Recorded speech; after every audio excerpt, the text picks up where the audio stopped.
Good afternoon, everybody. Good afternoon. Thank you.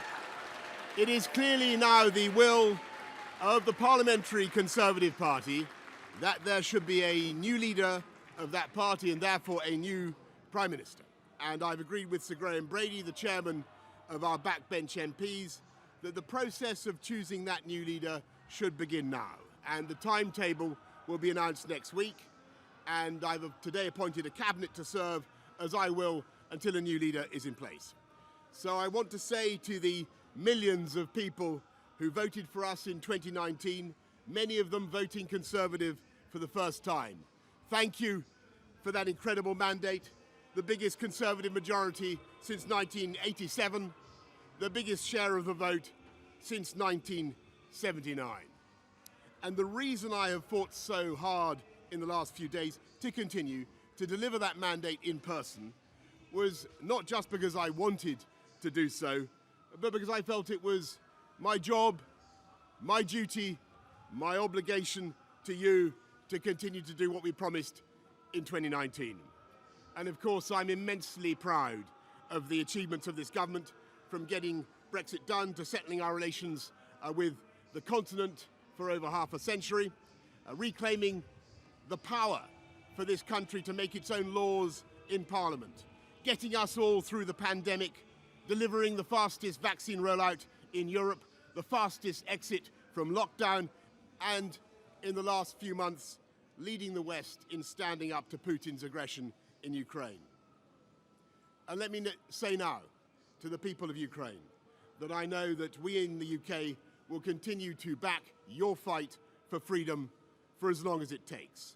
And at the same time, in this country, we've been pushing forward a vast program of investment in infrastructure and skills and technology, the biggest in a century, because if I have one insight into human beings, it is that genius and talent and enthusiasm and imagination are evenly distributed throughout the population, but opportunity is not. And that's why we must keep levelling up, keep unleashing the potential of every part of the United Kingdom. And if we can do that in this country, we will be the most prosperous in Europe. And in the last few days, I've tried to persuade my colleagues that it would be eccentric to change governments when we're delivering so much, and when we have such a vast mandate, and when we're actually only a handful of points behind in the polls, even in mid-term after quite a few months of pretty relentless sledging, and when the economic scene is so difficult domestically and internationally. And I regret not to have been successful in those arguments, and of course it's painful not to be able to see through so many ideas and projects myself. But as we've seen at Westminster, the herd instinct is powerful. When the herd moves, it moves. And my friends, in politics, no one is remotely indispensable. And our brilliant and Darwinian system will produce another leader equally committed to taking this country forward through tough times, not just helping families to get through it, but changing and improving the way we do things, cutting burdens on businesses and families, and yes, cutting taxes, because that is the way to generate the growth and the income we need to pay for great public services. And to that new leader, I say, whoever he or she may be, I say I will give you as much support as I can. And to you, the British public, I know that there will be many people who are relieved, and perhaps quite a few who will also be disappointed. And I want you to know how sad I am to be giving up the best job in the world. But them's the breaks. I want to thank Carrie and our children and all members of my family who have had to put up with so much for so long.